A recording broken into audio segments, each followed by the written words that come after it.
Hello દોસ્તો, તમે બધા કેમ છો? અને આજના એક નવા વિડીયોમાં તમારું સ્વાગત છે. અને આજનો વિડીયો લઈને આવ્યા છીએ આપણે બનાસકાંઠા જિલ્લામાં આવેલા સેપર ગામમાં આવેલ સેપર ગોગા મહારાજના મંદિરનું.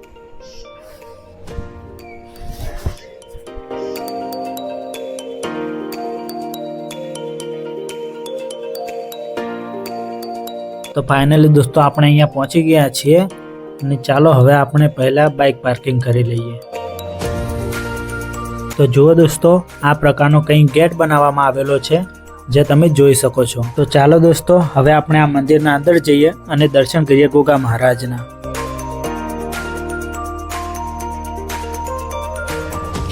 અને દોસ્તો આ વિડીયોના એન્ડ સુધી તમે બનાવી રહેજો, તમને ખૂબ જ મજા આવશે.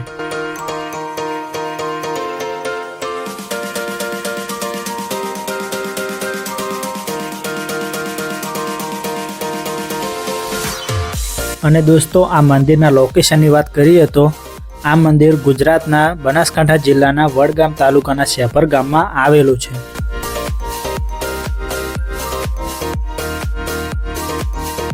તો દોસ્તો આપણે અત્યારે આવી ગયા છીએ આ જગ્યાના મુખ્ય પરિસરમાં અને વચ્ચે છે ગોગા મહારાજનું મંદિર અને બીજી બાજુ ભક્તો દર્શન કરી શકે એ માટેની વ્યવસ્થા કરવામાં આવેલી છે.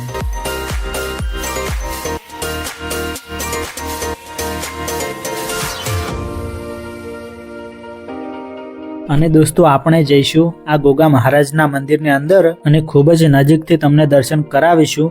તો ચાલો દોસ્તો પહેલા આપણે દર્શન કરી લઈએ.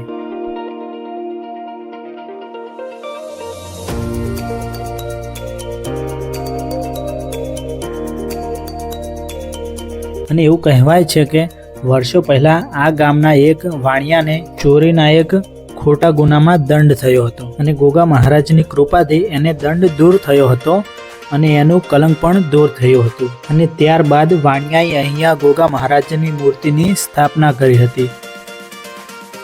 અને એવું પણ કહેવાય છે કે બે લોકો અહીંયા ગાડું લઈને પસાર થઈ રહ્યા હતા તો તેમને રસ્તામાં એક પથ્થર મળ્યો અને તેમને એ પથ્થર ગાડામાં મૂકી દીધો અને ત્યાં જ ગોગા મહારાજ પ્રસન્ન થયા અને કહ્યું કે હું કોઈ પથ્થર નથી પરંતુ ગોગા મહારાજ છું અને તમે જ્યાં પણ ઊભા રહેશો ત્યાં જ મારી સ્થાપના કરજો. અને ત્યારબાદ એ બંને ભાઈઓ ગાડું લઈને આગળ વધ્યા અને એક સમયે તે આગળ આરામ કરવા માટે ઊભા રહ્યા અને એ જ સમયે ગોગા મહારાજનું એટલે કે આ મૂર્તિનું સ્થાપન થયું અને ત્યારબાદ આ ગોગા મહારાજ કહેવાયા શેભરના ગોગા મહારાજ.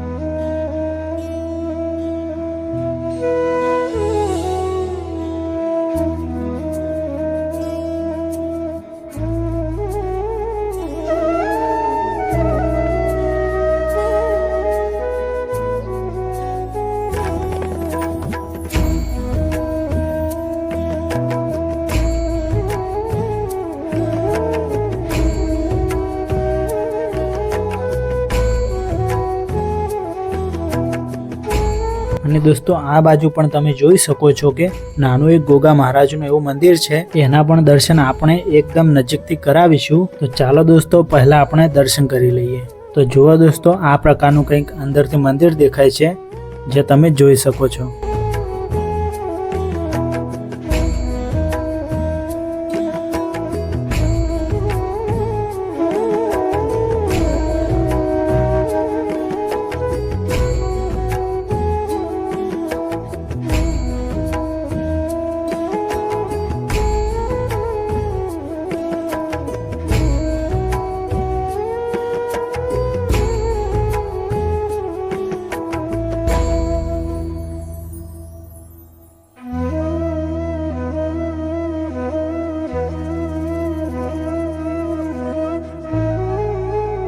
અને દોસ્તો જે આ જગ્યાએ 7 ફેણવાળા ગોગા મહારાજની મૂર્તિનું સ્થાપન થયું હતું તે વડલો આજે પણ આ જગ્યાએ મોજૂદ છે. અને એવું કહેવાય છે કે એ મૂર્તિ સ્વયં વિષ્ણુ ભગવાનની મૂર્તિ છે. અને એવું પણ કહેવાય છે કે આ વડલાની અંદર શંકર ભગવાન બેસેલા છે અને શંકર ભગવાનનું પૂજન વિષ્ણુજી કરે છે અને આ વડલાની અંદર બ્રહ્મા, વિષ્ણુ અને મહેશ વિરાજમાન હોવાનું લોકો માની રહ્યા છે.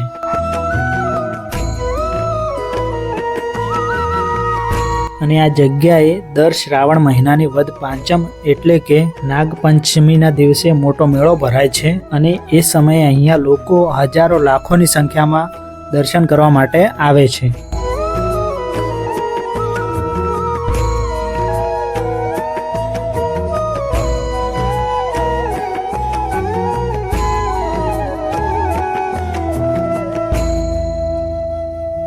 હવે જરા તમને આ જગ્યાનું લોકેશન જણાવું. ફરતી બાજુ અલગ અલગ ડુંગરાઓ છે એટલે કે ચારે બાજુ, અને વચ્ચે આ જગ્યા આવેલી છે ગોગા મહારાજની. અને એવી રીતે કહી શકાય કે ખાસ કરીને લોકલ લોકોને જ ખબર છે. તમારે લોકેશન શોધતા શોધતા જ આવવું પડશે આ જગ્યાએ. જો તમે પહેલાં આ જગ્યાએ નથી આવ્યા તો તમારે ઘણી જગ્યાએ રસ્તામાં પૂછતા પૂછતા આવવું પડશે.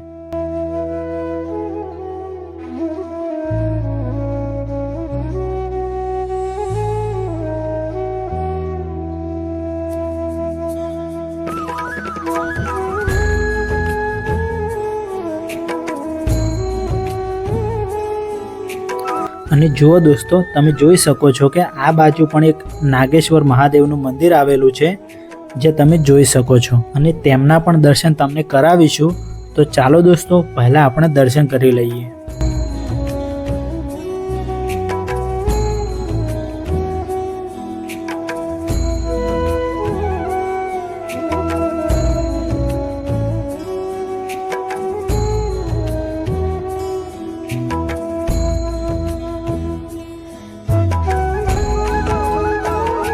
તો જુઓ દોસ્તો, અંદરથી કંઈક આ પ્રકારનું મંદિર દેખાય છે જે તમે જોઈ શકો છો.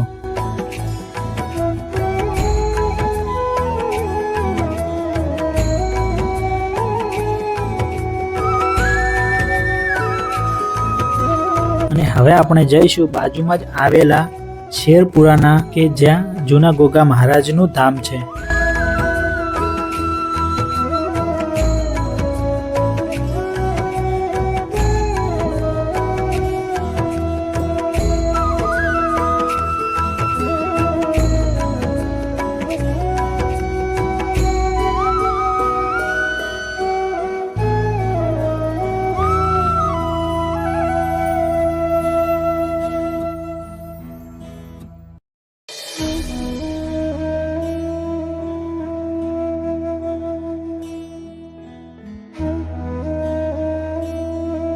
તો સ્થાનિક લોકોનું એવું કહેવું છે કે ઓરિજિનલ મૂળ જગ્યા પહેલાં અહીંયા હતી, અને શહેરના મુખ્ય જગ્યાએથી આ જગ્યા 1 થી 1.5 કિલોમીટરના અંતરે આવેલી છે.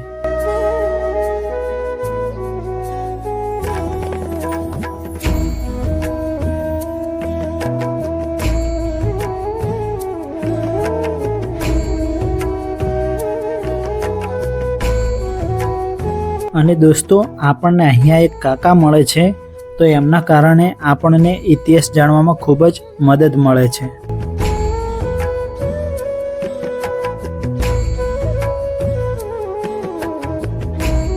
અને દોસ્તો, આ પણ એક ગોગા મહારાજનું મંદિર છે જે તમે જોઈ શકો છો.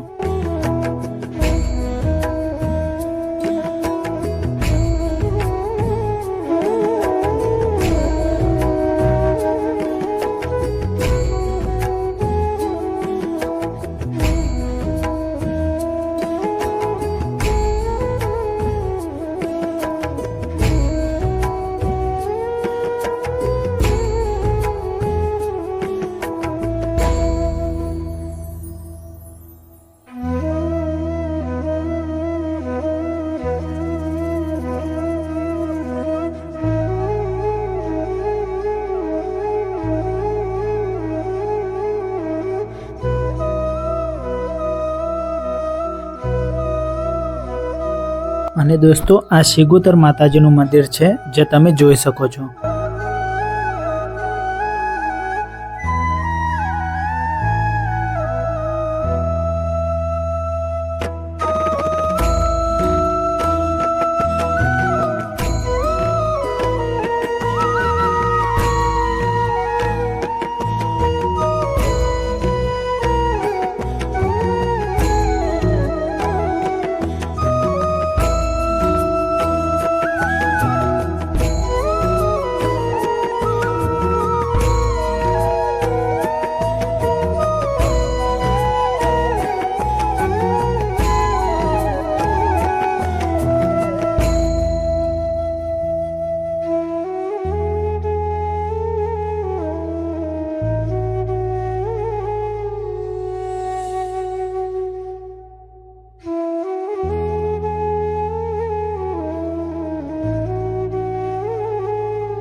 તો જુઓ દોસ્તો, આ એ મંદિર છે કે જે ગોગા મહારાજનું મૂળ સ્થળ છે, જે તમે જોઈ શકો છો.